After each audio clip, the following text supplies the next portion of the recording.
Түлкі, Қараторғай және қарға. Қараторғай бір кішкене қайынға ұя салып балапан шығарады. Бір уақытта балапандар үлкейе бастайды. Бірде қайыңның қасынан өтіп бара жатқан түлкі биіктегі ұяны көреді, бірақ бойы жетпейтін болған соң Қараторғайды алдап соғуды ойлайды. Жұрттың бәрі егінін егіп бітірді дейді түлкі. Менің соқам сынып қалып еді, соны жөндеуіме керек, мына қайыңды кесемін. Кеспе деп жалбарынады Қараторғай. Балапандарым әлі ұша алмайды, қайда қоямын оларды? Олай болса, балапандарыңның біреуін бер. Қараторғай ойға шомады, не істеу керек? Берсе, қайсысын береді?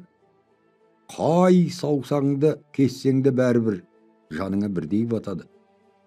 Сол араға қарға келіп қалады да, қорықпа дейді Қараторғай. Түлкі қайыңды кесе алмайды, кесетін балта шоты да жоқ. Менің балтам мынау деп түлкі құйрығын бұлғаңдатады. Онымен түкті істей алмайтынын қарға біледі. Қане, кесе ғой ендеше. Қулығын өткіз алмаған түлкі енді қарғаға өшігеді. Бір күні түлкі кішкене төмпешікке шығады да, төрт аяғын көкке серейтіп жата кетеді. Қарға өлген түлкі екен деп қасына келіп шоқи бастайды.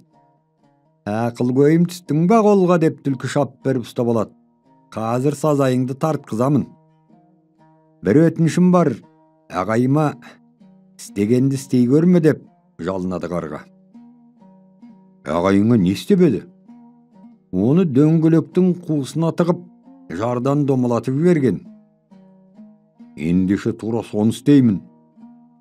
Түлкі сол жазаны қолданбақ болады да, дөңгелектің күпшегіне тыққан кезде қарға екінші жағынан зып беріп шығып кетеді.